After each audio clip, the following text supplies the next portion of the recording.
All right, welcome to today's Explainer. Today, we're deconstructing the raw and frankly, highly demanding blueprints for greatness found in two sources. Excerpts from a piece called The Architect of Destiny and a transcript from Value Raw. Now, regardless of where you personally stand on these really intense motivational philosophies, our goal today is to objectively analyze exactly how these texts construct their arguments. They present a gritty, totally unapologetic view of discipline and success, and we're going to map out exactly how they define that path from potential to reality. Okay, let's dive right into this. So these sources, they do not ease you into their philosophy at all. They throw you right into the deep end with this pivotal question. Are you really okay with someone else claiming your spot? The text uses this as an immediate jolt, what it actually calls the wake-up call. The authors want to bypass your comfort zone entirely by framing success as this zero-sum game. In that specific moment, it's a highly calculated rhetorical move, and it's designed to make you acutely uncomfortable with your current level of inaction. Which brings us to Section 1, the harsh reality check. This central metaphor hitting you over the head in both sources is simply that the clock is ticking. Time is framed here not just as a measurement, but as a relentless adversary. The underlying argument is that while you hesitate, while you wait for that perfect wave of motivation to hit, time is aggressively slipping away. Every single second you let pass is framed as a lost opportunity. To drive this home, the text aggressively contrasts two parallel realities happening literally right now. On one side, you have the reality of paralysis, being stuck in your head, overthinking, making endless lists of reasons why you can't. Or, let's be honest, just scrolling through social media. But they aggressively contrast this with a second reality happening at the exact same moment. Someone else out there is grinding. Someone else is building their empire and claiming your spot at the top. The authors are basically forcing you to acknowledge which of those two realities you're participating in right now.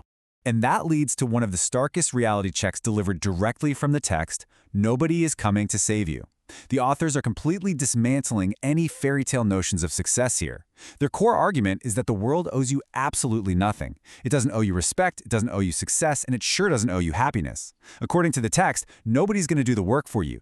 Every single piece of success is 100% your responsibility to earn. Moving on to Section 2, your internal enemy. Now, this is an absolutely crucial concept to grasp. The sources define the enemy very precisely, and guess what? It's not an outside force. The enemy is that comfort-seeking voice inside your own head. It's the voice whispering to, maybe try later, when your mind and body are screaming at you to just stop. The text paints this vivid picture of that voice being your old self, literally clinging to the ground like dead weight that you have to actively choose to drop if you want to move forward. So the crucial takeaway here is this powerful command from the text: stop negotiating with mediocrity. The sources argue that you've got to completely end the internal debate. You cannot treat real life like it's a practice run where time is just going to wait around for you to feel ready. Negotiating with yourself, making deals that you'll work hard tomorrow instead of today, is framed as a literal betrayal of your own potential. The text makes this bold claim: the weak complain while the strong take action. How do you actually beat this enemy? Well, the methodology starts with rule number 1. Success happens one step at a time. It's about laying a single brick today to build a fortress of discipline. Every single move, every sacrifice, every tiny moment of overcoming doubt is just one unit of action. It's a very granular, step-by-step approach to self-mastery. All right, let's look at Section 3, the dirty work. The authors get incredibly specific about what they call the dirty work. We're talking about waking up at 5 a.m. when your body is practically begging for sleep, or choosing water when everybody else is choosing beer. So, yeah, apologies to your weekend plans. It's about putting in one more hour when the competition has already packed up and gone home. The texts are arguing that extraordinary results do not come from magic. They come from these completely mundane, unglamorous actions repeated with relentless consistency. And here we see the stark choice the sources present to the reader. To move forward, you have to actively choose the pain of progress over the comfort of failure. The text fully acknowledges that staying the same is comfortable, even if it ultimately means failing. Progress, on the other hand, that inherently involves pain, sweat, tears, and scars. The authors argue that to succeed, you must be willing to pay a price in discomfort that others simply refuse to pay. Greatness is dirty work. This powerful quote really anchors their whole philosophy. It's not about talent, and it is definitely not about luck. According to the source material, greatness is built in absolute silence. It's built in the small, unseen decisions that no one is ever going to celebrate or post about. Stripping away the glamour like this is intended to leave the reader with zero excuses. Success is available, but the currency? It's hard, uncelebrated labor.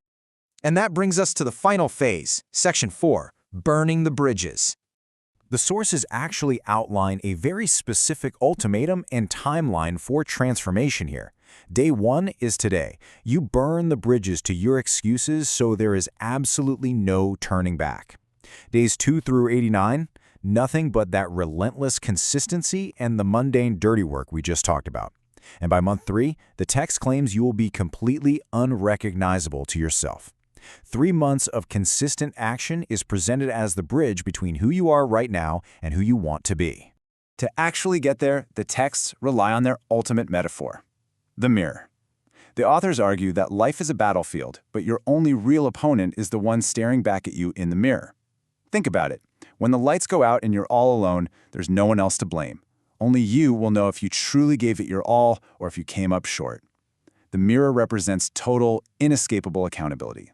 So how do you actually build that bridge to your future self? Well, the sources outline that it requires you to make your word to yourself completely unbreakable.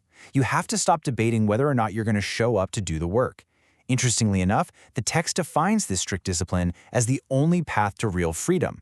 For you, this means true freedom isn't about just doing whatever you want right now. It's about making your promises to yourself non-negotiable today so your future self can thrive tomorrow. As the texts conclude, they escalate the urgency to its absolute peak. The message is simple and it's intense. The time to decide is now. It's this rhythmic, demanding call to action.